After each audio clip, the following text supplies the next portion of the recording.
primeiro lugar, boa noite a todos e a todas. Meu nome é Regina Bortolini, eu integro o Laboratório de Estudos em Representações Sociais e Saúde, um grupo de pesquisa interdisciplinar que tem o objetivo de desenvolver atividades de pesquisa, ensino, extensão, no campo das representações sociais e saúde. Especialmente questões relativas à dimensão simbólica, envolvida na produção e reprodução da vida, bem como aspectos culturais, políticos, envolvidos na construção de políticas de saúde e dos serviços de saúde. Nesse momento, o que tem nos interessado mais tem sido os processos psicossociais na constituição de identidades e subjetividades de gênero.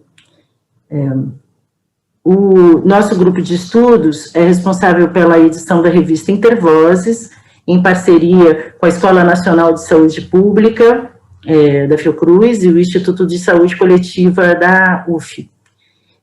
Também fazemos trabalhos em articulação com o Programa de Investigação de Problemáticas do Cuidado da Universidade Nacional de Quilmes, em Buenos Aires, programa dirigido pela doutora Maria Cristina Chardon.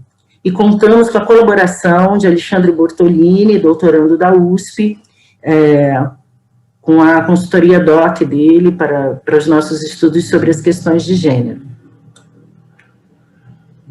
Hoje, em especial, nesse seminário de pesquisa, e aí para quem ainda não conhece, os seminários de pesquisa são atividades regulares dos grupos de pesquisa do Centro Universitário Arthur Saer Neto, da Faculdade de Medicina de Petrópolis, onde a gente, em geral, traz convidados, né, para um bate-papo sobre temas de interesse dos grupos de pesquisa.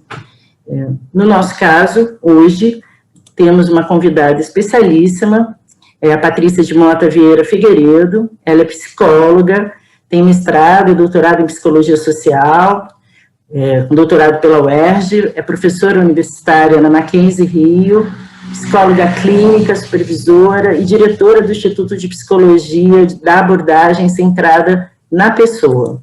Patrícia, o nosso bate-papo aqui vai ser um bate-papo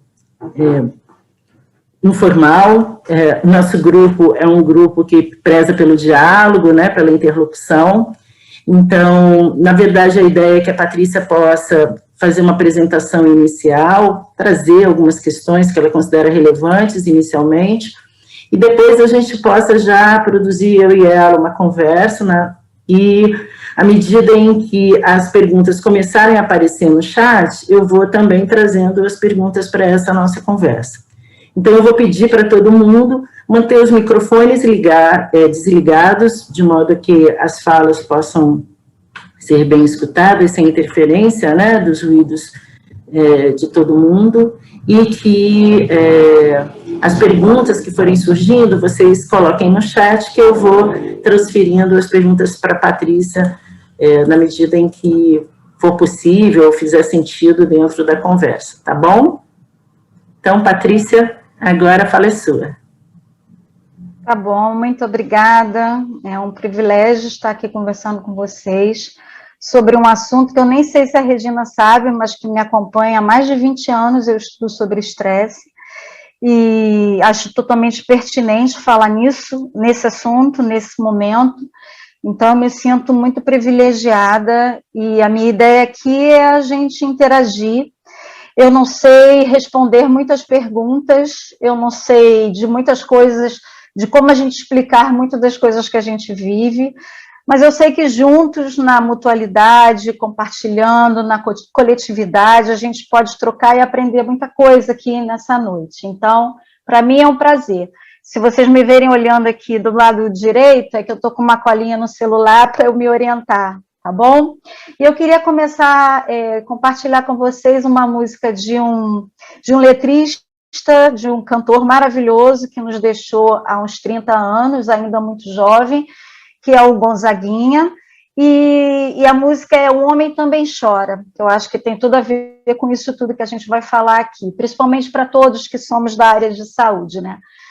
Então, o homem também chora, menina, morena, também deseja colo, palavras amenas, precisa de um carinho, precisa de ternura, precisa de um abraço, da própria candura. Guerreiros são pessoas, são fortes, são frágeis. Guerreiros são meninos no fundo do peito, precisam de um descanso, precisam de um remanso, precisam de um sonho que os torne refeitos. É triste ver este homem, guerreiro, menino, com a barra de seu tempo sobre os seus ombros. Eu vejo que ele berra, eu vejo que ele sangra, a dor que traz no peito, pois ama e ama. O homem se humilha, se castram seu sonho. Seu sonho é sua vida, e a vida é trabalho. E sem o seu trabalho, um homem não tem honra, e sem a sua honra, se morre, se mata. Não dá para ser feliz, não dá para ser feliz. O que me encanta nessa letra são os paradoxos do guerreiro, do menino, do forte, do fraco, do que berra, do que tem garra, do que corre atrás, do que precisa de colo, do que precisa de consolo, que eu acho que todo esse paradoxo está presente hoje nessa nossa realidade, essas ambivalências. E para isso também queria trazer um autor que trata sobre trabalho, que fala da loucura do trabalho, do prazer e sofrimento no trabalho, que é o Christophe Dejoux, que ele diz que se a gente exaurir, se a gente não tiver um ambiente de saúde, que o ser humano não vai ter sentido para continuar produzindo, não vai ter sentido para continuar a ser um profissional com saúde e fazer o seu melhor possível. E aí, se a gente pegar um autor chamado Brooks, ele vai dizer que resquícios ou sequelas dessa pandemia no campo da saúde mental vão ser infinitamente maiores do que os resquícios do número de mortes. E, particularmente, eu posso falar para vocês, porque tenho acompanhado de perto muitas pessoas adoecidas. O adoecimento psíquico cresceu assustadoramente. Eu vou apresentar os números para vocês. No nosso país, especificamente, né, a gente tem hoje uma realidade que assusta, que é a seguinte: em 2020, o que aconteceu? A concessão de auxílio-doença e aposentadoria por invalidez aqui no Brasil, em 2020, cresceu em média 26% em detrimento de 2019, ou seja, 576 mil pessoas pediram auxílio-doença ou aposentadoria justamente por conta de adoecimento psíquico, por conta do comprometimento na sua saúde mental. E especificamente em relação à aposentadoria por invalidez, foram 291 pessoas que pediram a aposentadoria em detrimento da realidade que estava vivendo em 2020. Então, houve um aumento de 20,4% em relação a 2019. E para a gente ficar ainda mais assustado, eu não sei se vocês sabem, mas o Brasil é o país mais ansioso do mundo. Se a gente queria um recorde, a gente tem um recorde muito triste hoje. Isso é um dado da Organização Mundial de Saúde. Detalhe, não é um dado de 2020, não tem a ver com a realidade pandêmica, tem a ver com anos anteriores. Nós somos o país hoje que mais apresenta transtornos de ansiedade e, consequentemente, nós somos pessoas que vivemos hoje dopados para dar conta de toda essa compulsão de trabalho, de dar conta desse movimento capitalista que exige, e neoliberal, que exige da gente produção, produção e produção.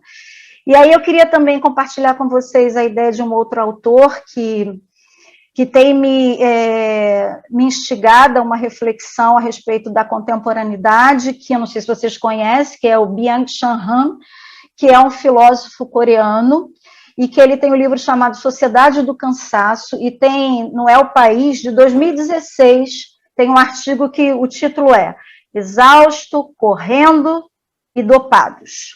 E essa autora, a Brum, ela vai dizer que a sociedade do desempenho, né, terminologia cunhada pelo Han, é uma sociedade que produz, e produz, e produz, e para dar conta dessa produtividade, se dopa, e produz, e corre, e se dopa de novo, e assim, consequentemente, estamos criando, e é interessante que o Han, ele fala que nós hoje somos os patrões e empregados de nós mesmos. A gente se força a cada vez mais produzir, mas para dar conta dessa produção a gente precisa da medicação ou de outros tipos, né? A gente viu um crescimento significativo ano passado também de uso de álcool e outras drogas para a sustentação dessa loucura que a gente está vivendo nesse momento. E o Han chama atenção disso, né? Essa sociedade do desempenho, ele até faz uma comparação da sociedade de obediência que Foucault apregoava, e hoje a gente fala da sociedade de desempenho, da positividade, da motivação, que na verdade é uma grande falácia, né? E ele chama atenção para isso. E a gente aqui no Brasil tem o Krenak, o Ailton Krenak, que é um indígena que está o tempo todo, de uma forma particularmente, é o que eu penso, ácida, mas falando para a gente do capitalismo que está nos desumanizando, fazendo a gente se perder da gente mesmo, e a gente se torna cada vez mais produtivo e cada vez mais adoecidos. E para chegar, né, toda essa história para a gente chegar no nosso tema, no burnout, é muito interessante que a palavra burnout, eu não sei se vocês sabem, mas ela foi cunhada paralelamente à ideia de uma vela que ela vai queimando, se desgastando, a palavra acho que mais adequada é essa, vai se findando, se desgastando. Olha só o paradoxo, né? Ela ilumina e desgasta. Aí ela vai queimando, queimando, até desaparecer. Na sutileza, o mais comprometedor do burnout é justamente isso. Ele é lento. Então, muitas das vezes as pessoas vão sucumbindo, porque é um esgotamento de um estresse crônico da vida profissional, ela vai sucumbindo, ela vai desaparecendo, fazendo analogia à vela, porém ela não vai se percebendo disso, ela não vai se dando conta disso. Então, estresse, por sua vez, né, a doutora Marilda Lippe é uma professora que estuda estresse há mais de 30 anos no Brasil, e ela fala assim, estresse é uma quebra da homeostase, uma quebra do funcionamento do ser humano, com um quadro sintomatológico muito grande, comprometendo a saúde física e mental. E aí ela vai listando uma série de sintomas que caracterizariam o estresse, mas tem uma coisa que chama muita atenção, que a doutora Marilda Lippe fala, que estresse também é ocasionado por alguma coisa que te deixa muito feliz. Aí você fala, ué, Patrícia, como é que é assim? Como é que é isso? Uma coisa que me deixa muito feliz pode dar estresse. Se quebra seu funcionamento normal, se quebra sua homeostase, você pode entrar em processo de estresse. E a síndrome do burnout, a palavra síndrome, né, já está dizendo que é um quadro sintomatológico, que a pessoa vai se esvaindo, vai se desgastando, justamente por conta daquilo que ela está desenvolvendo na vida profissional. Isso é tão grave, tão sério, que o CID-11, que é a classificação das doenças internacional, né, ele já hoje apresenta no CID-11 a caracterização do burnout. Então, vou compartilhar aqui exatamente como está no CID-11 para vocês. Burnout é uma síndrome conceituada como resultante do estresse crônico no local de trabalho que não foi gerenciado com sucesso. É caracterizado por 3 dimensões: sentimento de exaustão ou esgotamento de energia, aumento do distanciamento mental do próprio trabalho ou sentimento de negativismo ou cinismo relacionado ao próprio trabalho e a redução da eficácia profissional, que estaria relacionado à autoestima.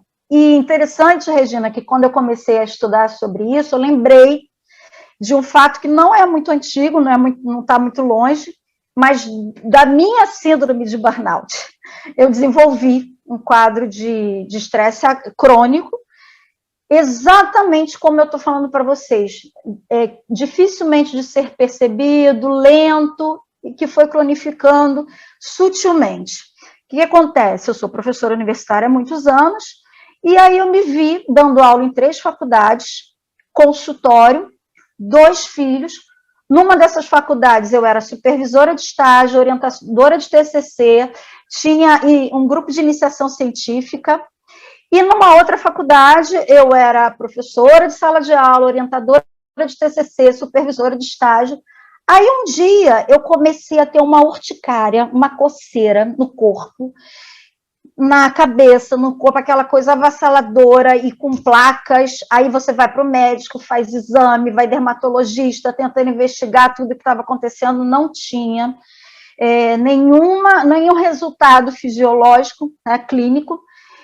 E aí, olha a situação. Um dia, eu estava na segunda-feira, numa dessas faculdades, que eu passava o dia inteiro, e olha como eu estou falando para vocês, olha como a gente não se dá conta dos sinais. Todas as vezes que eu entrava no carro, que eu ia me dirigindo, que eu tinha que atravessar um determinado túnel para chegar nesse lugar, eu tinha taquicardia, eu ficava com a respiração ofegante, todas as vezes. E aí a gente finge que está tudo bem, né? Vai relevando. Um outro detalhe relevante, eu tinha acabado de perder meu pai, que sempre foi e é uma figura de extrema importância na minha vida, que foi um marceneiro nordestino, pobre, que veio para o Rio de Janeiro e que, conforme eu expus essa semana, em homenagem a ele, no Dia do Trabalhador, não foi um porteiro, mas foi um marceneiro que conseguiu chegar a ter uma filha doutora. Estudei com bolsa no mestrado e doutorado, né? Embora no mestrado eu tenha estudado uma instituição privada, eu era bolsista, eu ganhei bolsa da CAPES, depois no doutorado eu ganhei bolsa da FAPERJ, com muito sacrifício, né, tendo sido aluna de escola pública, e meu pai foi um marceneiro que teve uma filha doutora, e chegou a tempo de ver isso, e eu tinha acabado de perdê-lo. E aí um dia eu estava lá, à tarde, orientando o TCC, exausta, e assim, meu Deus, estou explicando esse negócio, ninguém está entendendo nada, e cansada. E aí toca o meu celular, eu atendo, meu filho mais novo devia estar com 5, 6 anos, aí ele fala, mãe, eu acordei e a Luísa não está aqui, a Luísa foi levar o Luca na escola e eu estou sozinho. E quando ele falou isso, foi como se caísse assim, todas as escamas que estavam impedindo de eu ver o meu adoecimento. E eu vim para casa naquele dia, escrevi uma carta, e no último dia, eu lembro bem, porque era aniversário do meu marido, dia 21 de dezembro, eu peguei a carta, entreguei na mão da coordenadora e falei, estou me demitindo, porque eu quero uma qualidade de vida que eu não estou tendo. E aí, porque meu filho já estava ficando, a minha saúde estava ficando, o meu bem-estar, e a gente sabe que a gente usa de fugas, né, para poder lidar com as dores. E aí, naquele ano, eu pedi demissão daquela faculdade, no outro ano, eu pedi demissão da outra faculdade, e aí eu fui abrir o instituto que eu tenho hoje, fui trabalhar autonomamente e mantive na Mackenzie, e aí eu pude entender, na leitura que eu fui vendo do meu próprio corpo, a sutileza da vela que se esvai, sem que você se dê conta disso. E olha, eu estudei estresse desde 1998. Eu desenvolvi psoríase estudando estresse. E depois de anos, né, estudando sobre esse tema, eu me vejo naquela situação. E é muito interessante que, conforme esses autores, né, que eu citei, o Byung-Han, o Ailton Krenak, como a gente vai se permitindo ser engolido por esse sistema capitalista, em prol de, eu vou dar a melhor escola para o meu filho, vou dar... E você vai se perdendo de você mesmo, né? Que é perfeito entender a leitura da definição conceitual, né, do conceito de síndrome do burnout como sendo essa exaustão crônica, esse estresse crônico da vida profissional, e relacionada à vela, que é justamente isso, você vai se esvaindo, né? E aí você pode falar, Patrícia, mas não é uma escolha, a gente precisa dar conta da vida, a gente precisa dar conta de tudo isso que tem se apresentado para a gente, de pagar conta, de ter uma alimentação adequada. E aí, engraçado que essa semana, eu fiz um pedido, ela chegou essa semana, eu vou compartilhar com vocês, não sei se dá para enxergar aí. Edith Eger é uma autora, ela tem 94 anos hoje, é uma psicóloga, que ela viveu em Auschwitz, ela viveu no campo de concentração, ela perdeu pai e mãe, e ela fala que a liberdade é uma escolha. Em inglês é the choice, né? Eu acho até melhor aqui no português, porque ficou a liberdade é uma escolha. E aí eu fico pensando no que tem definido a minha e a sua escolha a respeito de ter uma vida com qualidade. Patrícia está falando de qualidade de vida numa pandemia. E assim... Posso te interromper só um minutinho? Vou beber a tomar. Antes de você avançar, porque você estava falando até da tua experiência em relação a um conjunto de sintomas, né, que já estavam ali presentes na sua vida e que você não foi se dando conta, porque a gente vai sendo um pouco engolido, envolvido, né, por demandas, né, de trabalho, da vida, e se a gente, mesmo a gente que trabalha no âmbito da saúde, que tem consciência sobre esses processos, enfim, muitas vezes não se dá conta, né, por isso que essa síndrome nos atinge de forma tão forte num determinado momento, porque, na verdade, ela parece uma coisa invisível, né, que vai nos tomando aos pouquinhos, tomando nossas energias aos pouquinhos. Mas eu queria que você, na definição aí do burnout e das características, né, dessa sintomatologia, você pudesse falar, não sei se você estava prevendo falar mais adiante, desculpa se eu estou atropelando, um pouquinho do quanto ela se diferencia de um estresse, ponto, porque ela está nesse lugar do trabalho, né, tem a ver com as condições e com as relações de trabalho, mas também, em alguma medida, quanto ela também se relaciona a trabalhadores que estão na relação com pessoas, né, na assistência, na interação. Então, como é que isso se configura, né, como fator estressor diferenciado, considerando a síndrome de burnout? Entendeu? Consegui me expressar? Entendi. Em princípio, né, o Freudenberg, que cunhou o conceito, que trouxe o conceito de burnout na década de 70, estava diretamente, assim, inclusive quando eu estudei mesmo, no final da década de 90, início do ano 2000, a gente sempre estudava estresse relacionado ao trabalho de profissional de saúde, pessoas, né, pessoas que trabalham com pessoas.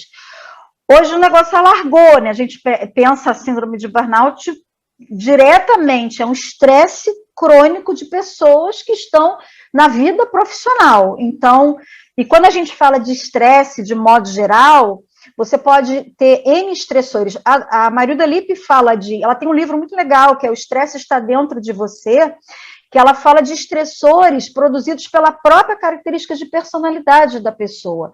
E estressores externos, que seriam estressores causados por N motivos fora da pessoa. Assim, no início do estudo do estresse, falava-se, os primeiros, né, Holmes e Hay, os primeiros autores, década de 60 ainda, que falavam de estresse relacionado à psique, eles falavam de major life events, que são os grandes estressores da vida, assim, os grandes acontecimentos provocadores de estresse. Depois, mais para frente, assim, já na década de 80, 90, Lazarus e Folkman, eles vão falar de daily hassles, que são os pequenos estressores.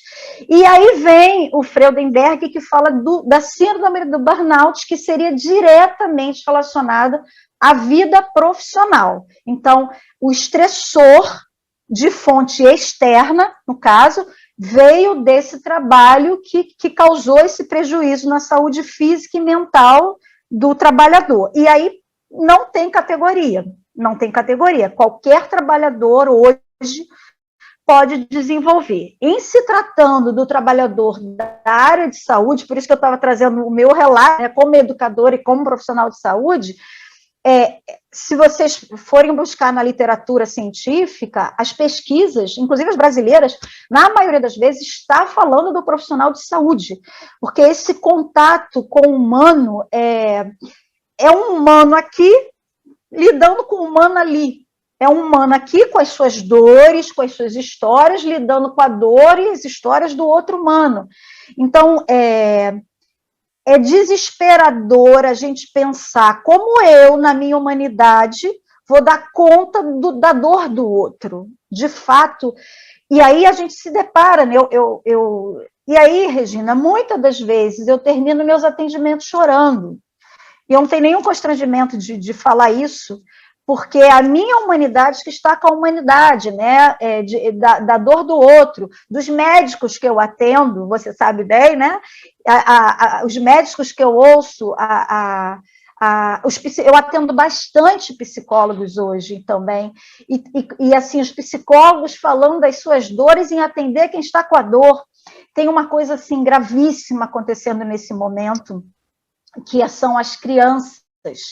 As crianças estão muito adoecidas, elas estão desenvolvendo síndrome do pânico, transtorno de ansiedade generalizada, quadro depressivo. Para vocês terem uma ideia, no grupo de pais da turma do meu filho menor, que é de 11 anos, assim, a conversa outro dia era assim, eu fiquei até quieta, falei, nem vou me manifestar aqui, eram todos dizendo assim, praticamente todas as crianças estavam em terapia, e que eu acho ótimo, mas, assim, eu acho ótimo estar em terapia, acho péssimo estarem adoecidas. Então, esse movimento, mas eu queria deixar claro o seguinte, a gente já vem adoecida há muito tempo, a pandemia foi o finalzinho da vela, entendeu? A gente já está numa sociedade adoecida há muitos anos, e particularmente no Brasil, como eu falei, nós somos a maior nação ansiosa do mundo. Gente, isso é assim, estarrecedor da gente pensar. Não tem como ser saudável se você é a nação mais ansiosa do mundo. As pessoas andam, e eu não estou condenando isso, eu só estou apresentando um dado para vocês, andam com Rivotril no bolso. Rivotril é uma dos elementos mais vendidos no mundo. Então, é uma sociedade adoecida. Deixa eu te fazer uma pergunta que chegou aqui. Eu me empolgo, Regina. Eu sei, ótimo, maravilhoso. Chegou uma pergunta aqui, e aí eu acho que tem a ver com isso, com estar entendendo o perfil dessa população que vive a síndrome de burnout, né?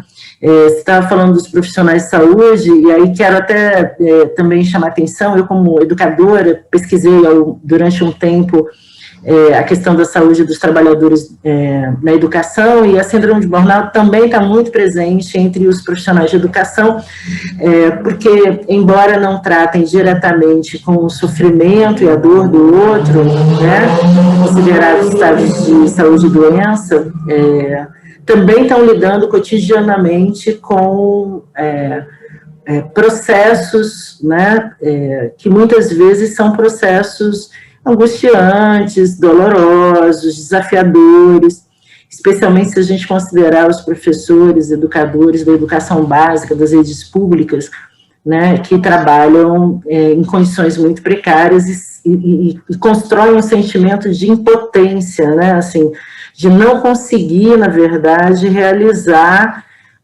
o objetivo primário da educação, que seria não apenas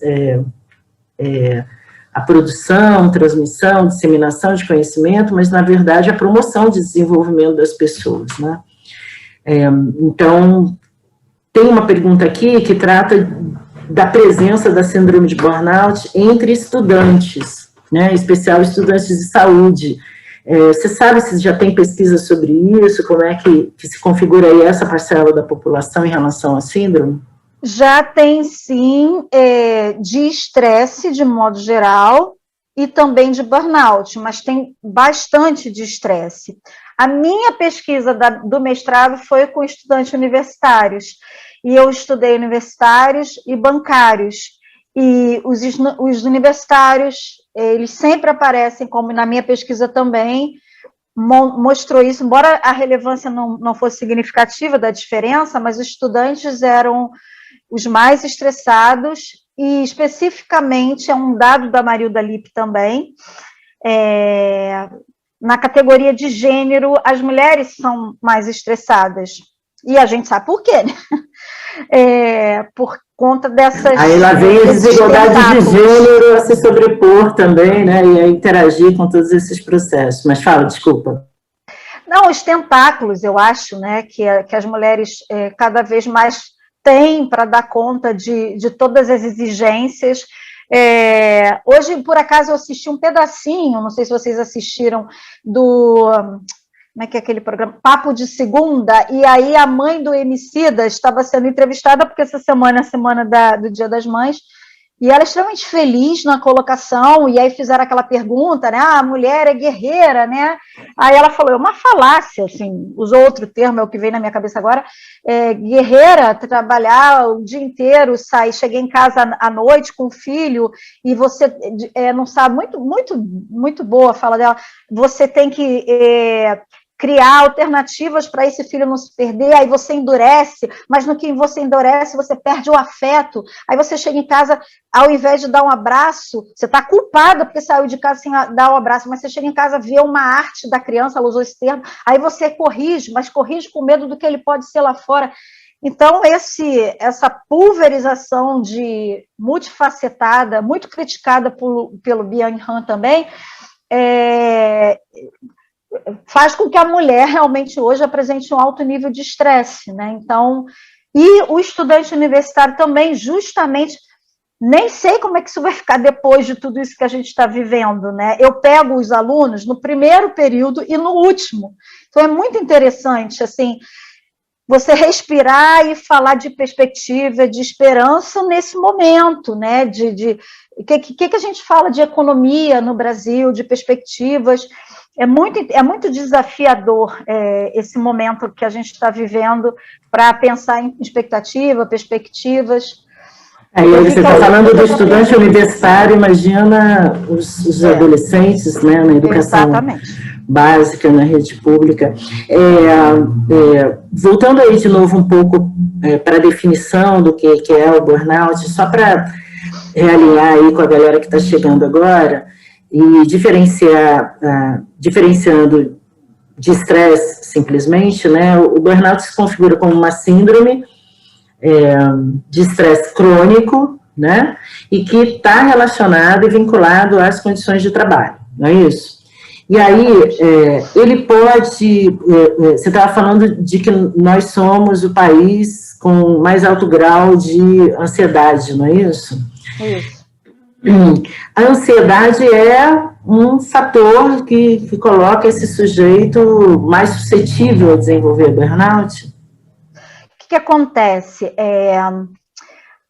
A gente tem um instrumento validado pela Casa do Psicólogo, que a doutora Marilda Lippe desenvolveu no Brasil, que levou anos para desenvolver, ou seja, é um instrumento brasileiro que foi criado a partir de uma avaliação da realidade brasileira para avaliar o nível de estresse aqui no Brasil.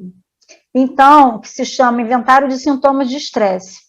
E dentre as características de sintomas do estresse, a ansiedade, porque o estresse é um processo, que ele vai de uma fase de alerta, passa para a fase de resistência e chega na última fase, que é a exaustão. O nome que é quando as doenças que aparecem são doenças crônicas, tanto no campo da psique como no campo físico.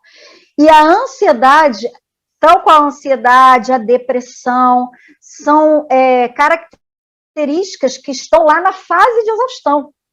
Então, se a ansiedade é justamente essa antecipação que a gente vive, né? Eu estava falando agora, né? O que vai acontecer depois? Então, uma pessoa ansiosa que está num quadro de ansiedade, ela pode desenvolver, porque ela, na verdade, é como assim, tivesse uma correlação direta. Tanto é que hoje, as pessoas, por exemplo, deprimidas, tomam ansiolíticos, tomam antidepressivo e tomam ansiolítico. Mas ela com o cabelo caído.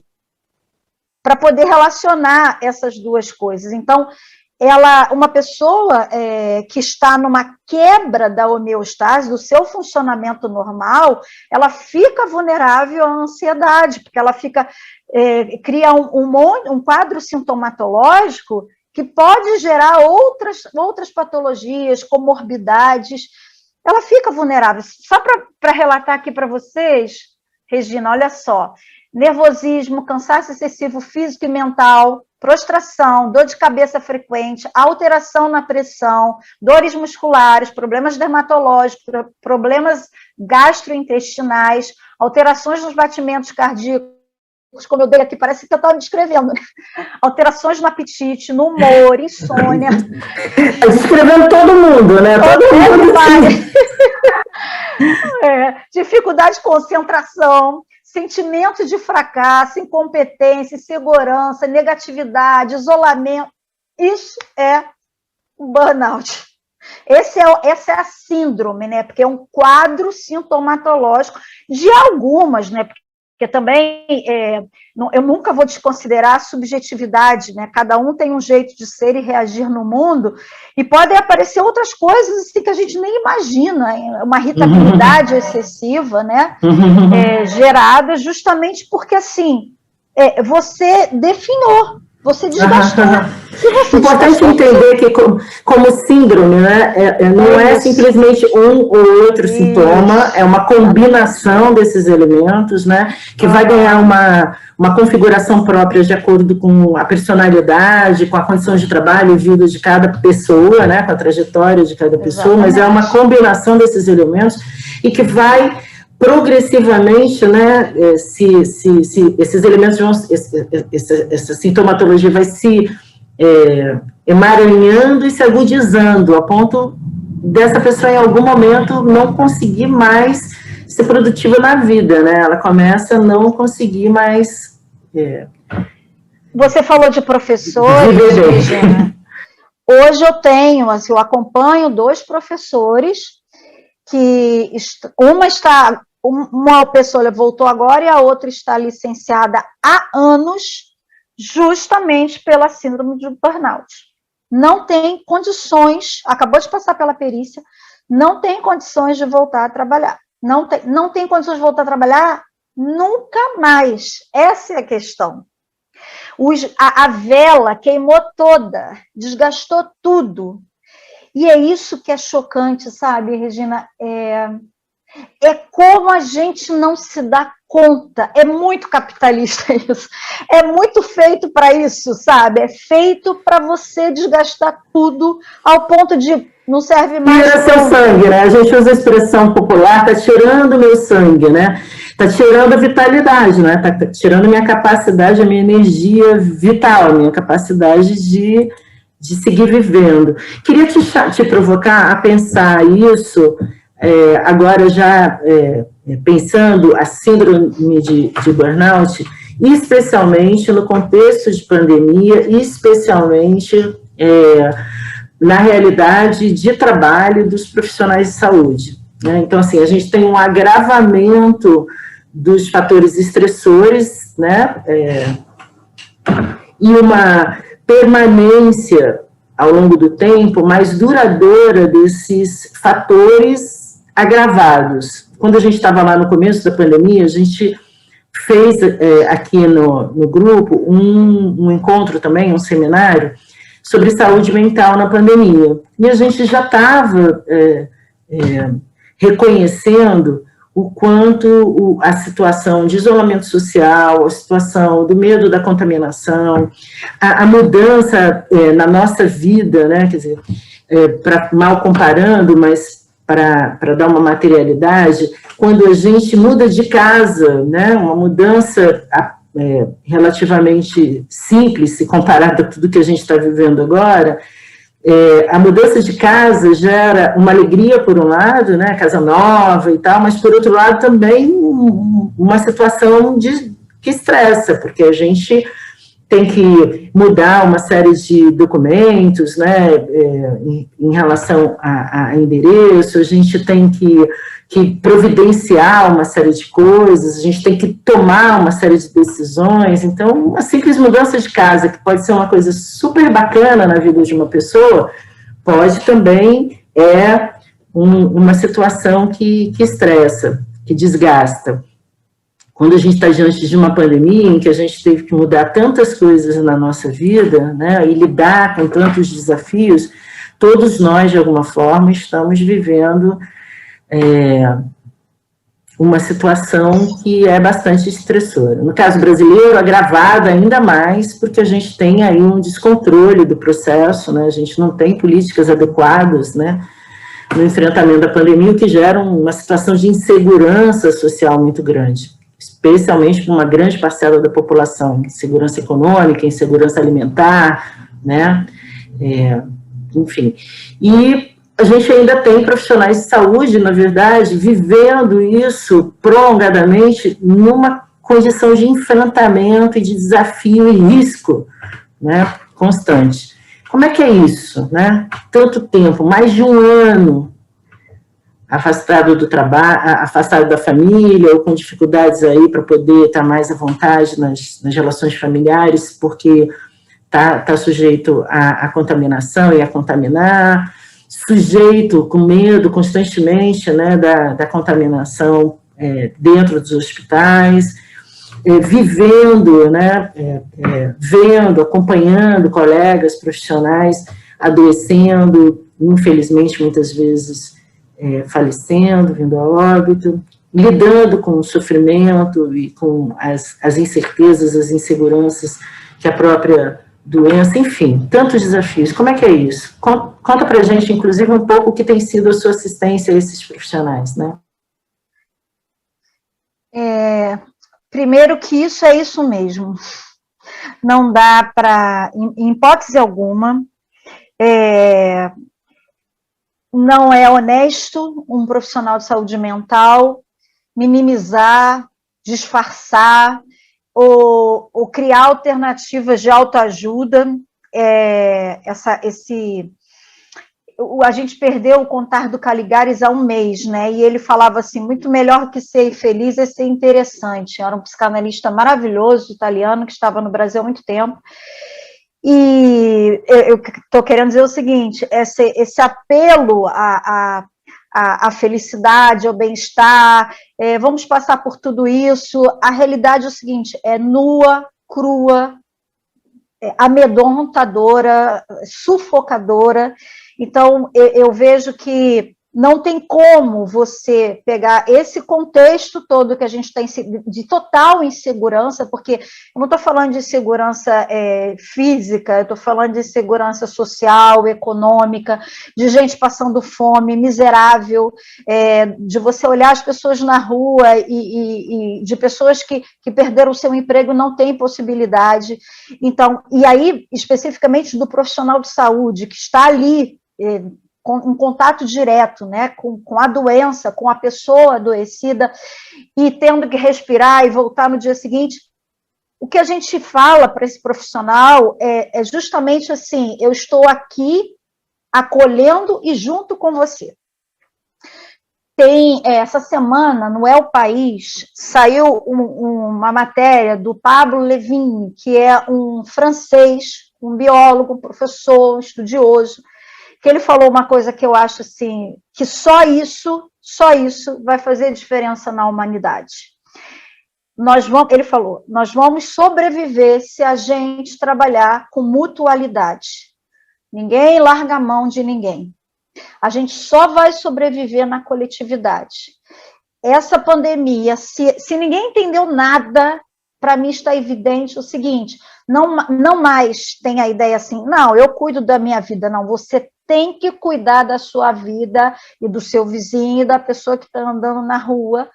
E, assim, a coisa mais importante que eu vejo hoje no meu trabalho, no atendimento a esses profissionais de saúde, né, muitos profissionais de saúde que eu trabalho hoje, é justamente falar o seguinte, a gente está junto nesse processo. É isso, a gente precisa estar junto para a gente aguentar, para a gente suportar, para a gente passar por isso junto, às vezes rindo, às vezes chorando, às vezes triste. Essa semana está sendo uma semana de luto. Assim, eu abro os atendimentos e vem aqui alguém e fala do Paulo Gustavo. E não tem como não falar, porque isso, quer dizer, é um símbolo do descaso, é um símbolo do nosso fracasso enquanto sociedade Brasil, 400 mil mortos, e não dá para a gente minimizar isso. Isso é uma realidade, uma constatação, né, que me incomoda muito, que existe uma psicologia que parece que às vezes não enxerga isso. Eu enxergo, a minha formação é psicologia social e humanista, não tem como não enxergar isso. Então, o papel fundamental hoje da pessoa que trabalha com saúde mental, na minha percepção, nas coisas que eu acredito, que eu leio, que eu trabalho com os meus alunos, hoje eu tenho um grupo enorme de psicólogos que eu dou supervisão, que eu dou formação, é justamente falar o seguinte: a gente vai sobreviver a partir da empatia. Se você não entender quem é o outro, a dor do outro, o Brasil vai para... Eu estou falando do nosso país, a gente vai para a barbárie, a gente vai definhar. Então, é acolher, a gente precisa trocar toda... É engraçado que o Carl Rogers, que é o autor que eu estudo, né, que norteia meu trabalho clínico e como professora, ele fala assim, estou parafraseando, né? Se a gente tivesse investido em gente como a gente investiu em armas bélicas, a gente não precisaria das armas bélicas. Então, a gente precisa de humanização, de humanidade, de pessoa que sinta a dor do outro, que largue, né, aquela coisa do Bauman, troca esse mundo líquido para o mundo coletivizado, um mundo que se incomode com o outro de verdade, que faça alguma coisa para isso.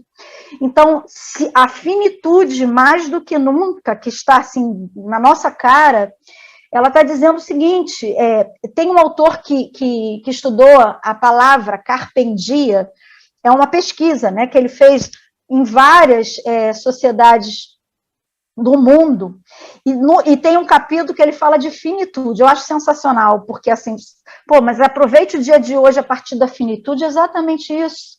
Assim, a gente só tem o agora, né? A fenomenologia fala do aqui e agora, a gente só tem o hoje. Então, eu preciso viver intensamente esse hoje, e mais do que nunca, a finitude está mostrando isso descaradamente para a gente. A gente ouviu isso do Paulo Gustavo no final do ano passado, né? Aproveite agora, ame agora, pratique agora. Se o trabalho da saúde mental não for nesse viés, se o trabalho da saúde, se o trabalho do humano não for nesse viés, a gente não vai resistir. Essa é a minha percepção. Patrícia, quando a gente fala o carpe diem, ou essa coisa do aproveite agora, às vezes também pode gerar uma interpretação, no meu entendimento, equivocada, né? Que é uma lógica hedonista do prazer pelo prazer nesse momento, que é o que vale. E, na verdade, eu acho que o que você está trazendo não é propriamente isso, né? É o reconhecendo a nossa finitude, entender que eu não posso postergar a construção do laço, que eu não posso postergar o que de fato é relevante, né? Então, eu não posso ficar na lógica de que eu vou fazer uma série de coisas que não me fazem bem, que eu vou fazer uma série de coisas, vou engolir uma série de sapos, que eu vou deixar para amanhã aquilo que me constrói como sujeito, que me constrói como humano, ou seja, que a minha humanidade pode ser desconfigurada nesse momento em torno de algo que pretensamente, talvez um dia eu realize. Não, a construção da minha humanidade se dá agora, não pode ser para amanhã. E a construção da minha humanidade não se dá sozinha, não sou humana sozinha. Só me construo como humano na relação com o outro. E aí, nesse sentido, é que eu também concordo com tudo que você está dizendo, de que, em alguma maneira, a solução, entre aspas, né, desde sempre, para os problemas que enfrentamos, ela nunca teve no plano individual. Tem uma trajetória, tem um caminho, tem uma série de escolhas que cada um de nós, enquanto sujeitos, né, em subjetividades, trilhamos e fazemos, mas só a nossa realização enquanto tal, né, enquanto sujeitos, inclusive, e a nossa humanidade vai se estabelecer na interação com outros. A nossa construção identitária vai se dar na relação com outros, e, portanto, os nossos afetos, eles se dão no outro, com o outro. Então, não dá para pensar que a gente vai poder produzir uma sociedade feliz, uma vida feliz e uma sociedade feliz, se não for no âmbito do coletivo. Durante algum tempo, havia um debate importante sobre essa coisa do espaço público, né, do quanto o espaço público é espaço de produção, de subjetividade, e o quanto o projeto coletivo é importante, esse projeto coletivo construído no espaço público é importante para a gente pensar os nossos projetos, quem somos nós. Cada um de nós é, em alguma medida, também resultado da interação do nosso projeto individual com esse projeto coletivo. E se esse projeto coletivo se esvai, né, não sobra muita coisa para ser. E aí eu queria... você está falando de uma sociedade que adoeceu, né, antes da pandemia, e do quanto a pandemia, em alguma medida, reclama a gente reconhecer esse processo de adoecimento, né? É como se a gente estivesse vivendo, todos nós, né, agora, no limite do esgotamento, né, da nossa relação com esse modelo societário, e a gente, entre aspas, estivesse tendo a oportunidade, assim como você teve lá quando você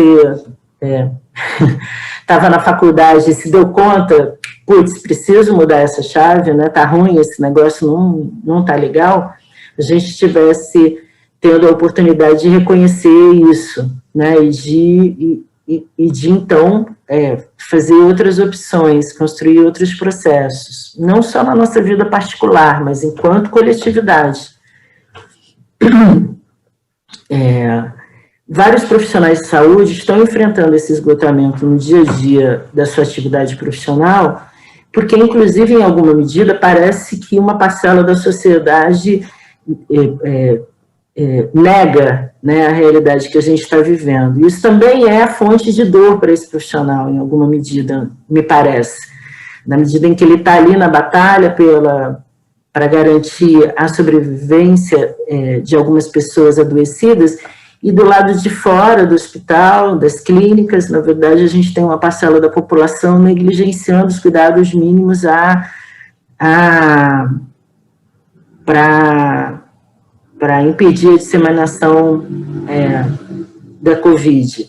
A gente tem uma parcela da população que parece que não enxerga a crise social e econômica que o outro está vivendo, aquele que está desempregado, aquele que está morrendo de fome, aquele, né? Então parece que é um agravo similar a situações de guerra, né? Parece que a gente às vezes usa a expressão, né? A gente tem um inimigo invisível, né? Que está do lado, estamos numa situação de guerra.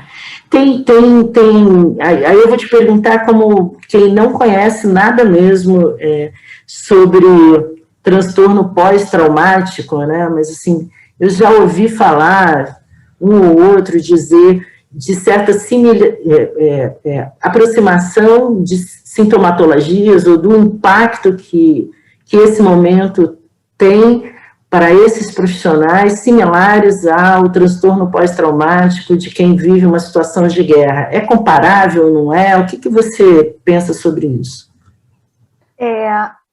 Tudo é muito incógnita, né, diante do que a gente está vivendo, até porque nós estamos vivendo, não é algo assim acabado, né? A gente está numa extensão pandêmica. E assim, existem várias hipóteses, e uma delas é o que eu acabei de falar do Brooks aqui, é que a gente vai ter uma exaustão, um comprometimento significativamente maior do número de mortos da saúde mental, até porque, e aí eu vou falar especificamente do Brasil, a gente não tem nada assim efetivo para um trabalho preventivo de saúde mental. Quando se tem, quer dizer, hoje a gente tem pouquíssimas coisas em relação à doença mental, mas em relação à saúde mental a gente não tem nada no sentido preventivo, estou falando do Estado, né, de promoção do Estado. Então, o estresse pós-traumático é uma hipótese muito possível de ser confirmada, justamente pelo que a gente já está vendo agora, como eu falei. As pessoas estão muito deprimidas. Na verdade, assim, eu lembro bem disso, assim, em 2000, quando eu comecei a estudar estresse, a Organização Mundial de Saúde e nem se imaginava, né, que a gente teria uma pandemia, já levantava a hipótese que 2020 e pouquinho, a gente seria a segunda doença que mais mataria no mundo seria a depressão. Então, hoje, é quase que assim, caramba, uma profecia que, infelizmente, está se cumprindo, sabe? Inclusive, então, com relação a adolescentes, que você estava falando, né, crianças e adolescentes, a gente também já estava observando um crescimento de problemas de saúde mental, depressão, inclusive, também com adolescentes, né? Sim. Antes da pandemia. Muito antes, a questão do transtorno alimentar, né, a dismorfia corporal. Então, são coisas, por exemplo, na minha graduação a gente nem ouvia falar disso, são coisas da contemporaneidade, como a gente ouve falar aí no senso como do modernismo, do momento pós-moderno, e de fato, assim, e mais ainda essas outras coisas que virão, que a gente nem sabe o que vai ser. Mas em relação à hipótese do adoecimento psíquico nas mais diferentes manifestações, disso eu não tenho dúvida, porque eu já estou vivendo isso. Só para você ter uma ideia, Regina, essa semana, 5 pessoas entraram em contato comigo, ainda bem que eu tenho um grupo muito grande de pessoas que trabalham comigo, entraram em contato pedindo psicoterapia. 5 pessoas, é uma coisa muito, só eu, imagina outras pessoas. Muita gente procurando ajuda, sabe? Amanhã a gente vai fazer, meu grupo e algumas outras pessoas vão fazer um curso de formação para atendimento da Maré, de mulheres em situação de vulnerabilidade da Maré, para a gente fazer atendimento a essas mulheres, porque, assim, é muita demanda, e eu queria chamar a atenção de uma coisa muito importante. Saúde mental é autopercepção. É perceber a sua potência e o seu limite, onde você não pode ir. E eu acho que é isso que a gente que trabalha com saúde, às vezes, perde de vista. Como a gente que trabalha com saúde quer muito, né, contribuir para que as pessoas fiquem bem, a gente vai se perdendo no nosso próprio limite. A gente precisa reconhecer o nosso limite. Onde a gente não pode ir, onde a gente não alcança ir. Senão a gente não vai aguentar.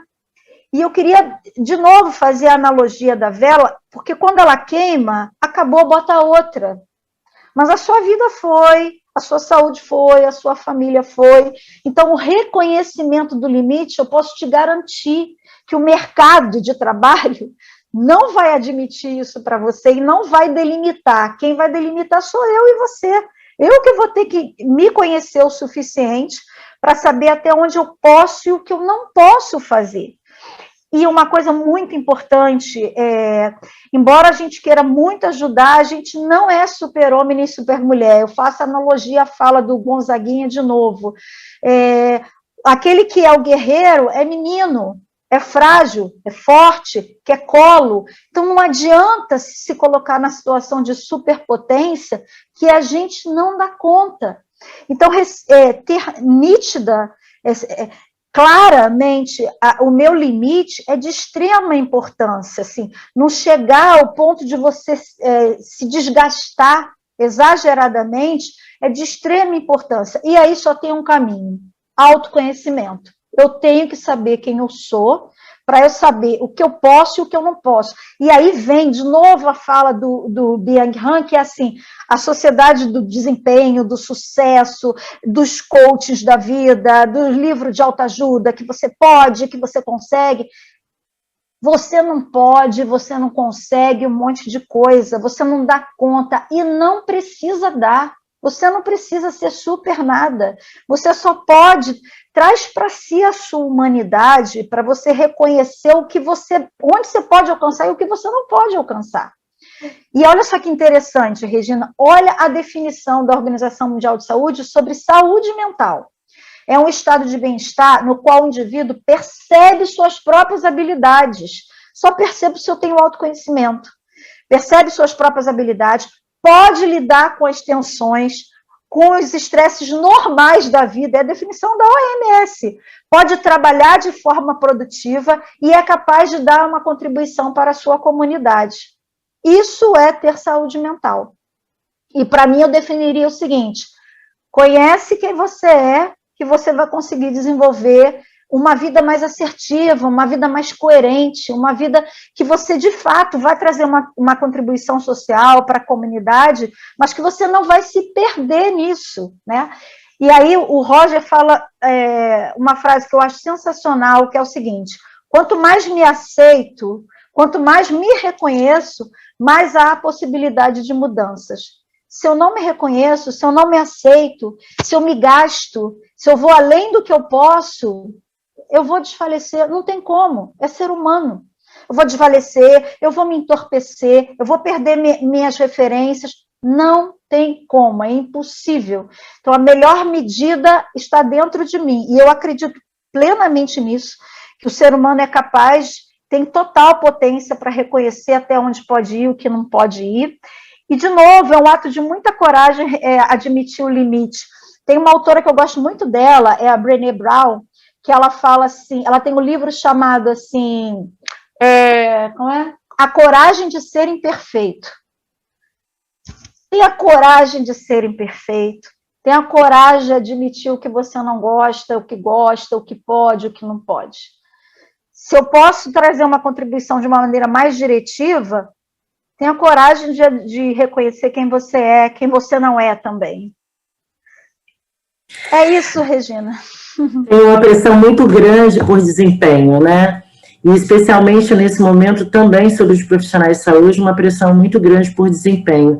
E aí quando você fala dessa coisa do ninguém solta a mão de ninguém, né?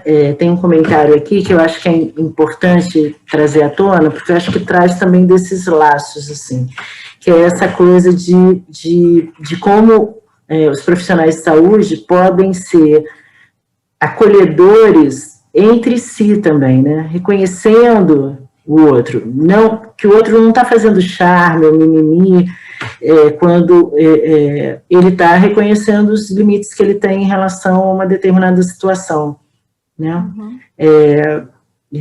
Há uma pressão muito grande. Aí eu vou falar também de como é que a gente, agora me posicionando como mãe de uma profissional de saúde e imaginando aqui que a gente tem profissionais que eles estão na frente, mas também são pais de alunos que estão estudando na área da saúde, eventualmente estão aí estão no internato ou na residência,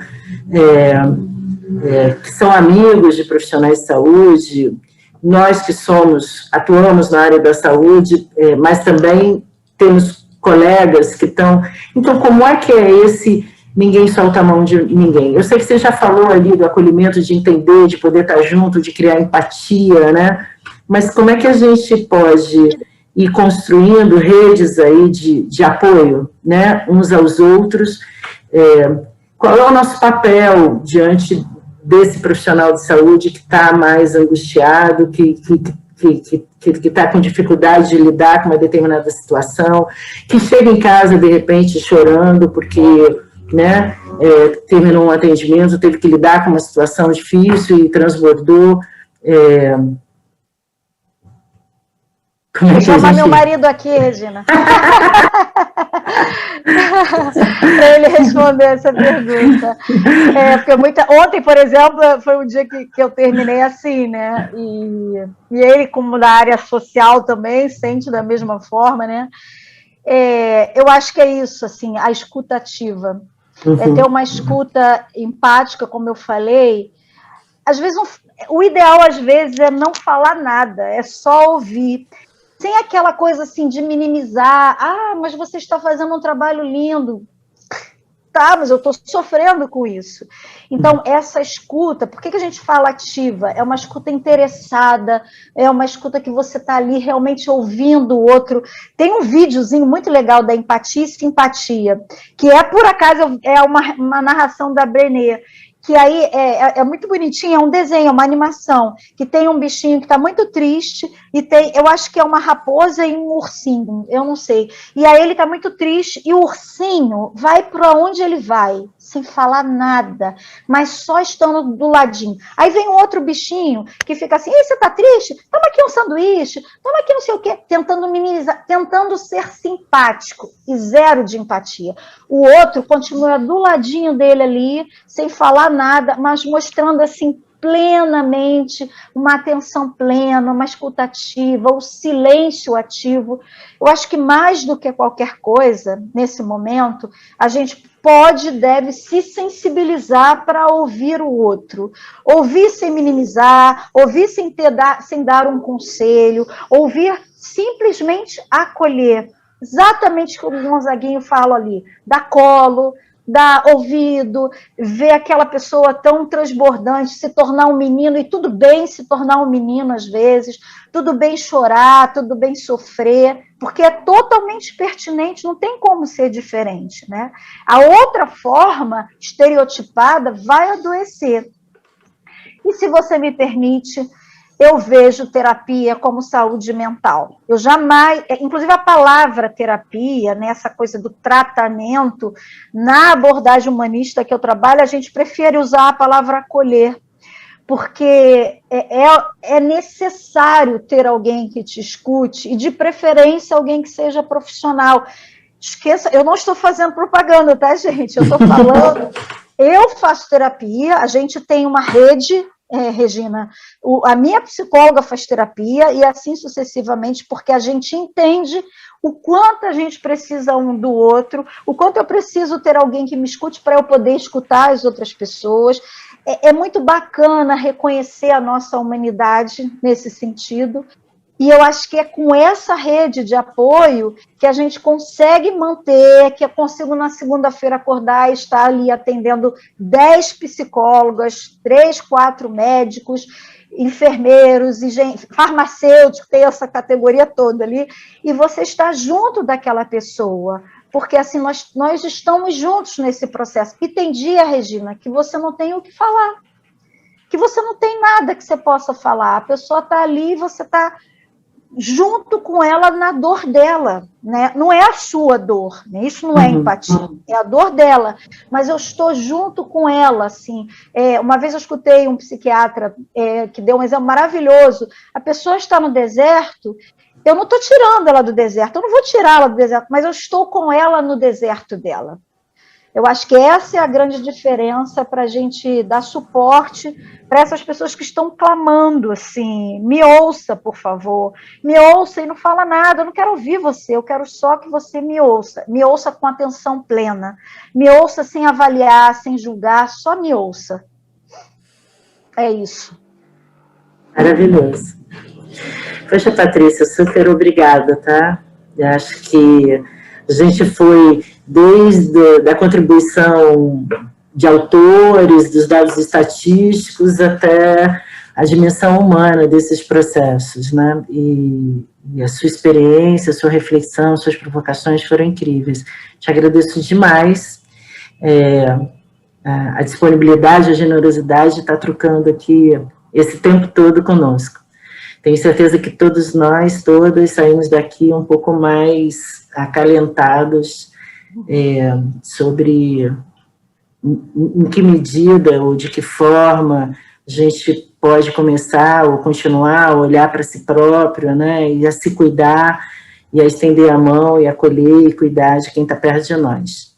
Então, é isso, querida. Muito obrigada, mais uma vez. Agradeço a todos e todas que estiveram por aqui conosco, nesse bate-papo, que trouxeram suas questões, suas dúvidas, né, e que compartilharam a experiência com a gente. Esse encontro foi gravado, ele vai ficar disponível daqui a um tempinho, né, porque precisa ser editado, trabalhado, na página do Observatório Covid da faculdade, tá bom? E é isso. Boa noite a todos e todas. Beijo grande. Eu quero agradecer também a oportunidade de estar compartilhando. A minha intenção não é doutrinar, não é dizer o que você tem que fazer ou deixar de fazer, mas justamente a gente trocar, a gente nos permitir, né, humanizar, chorar. O momento é de chorar, não é de rir. O momento é de estar juntos, às vezes juntos, chorando juntos, né, sentindo juntos, e também contribuindo. Tem um monte de gente que a gente pode fazer algumas coisas mais diretivas, né, um monte de gente precisando, às vezes, de um prato de comida, uma escuta ativa até nesse sentido, né? Então, escute-se e escute o outro. Eu acho que isso vai fazer a diferença depois que toda essa história acabar. É se escutar, escutar o outro. Então, muito obrigada pela paciência também, por estarem aqui me ouvindo, trocando, tá bom? Foi um prazer. Beijo grande. Beijo, gente. Tchau, tchau.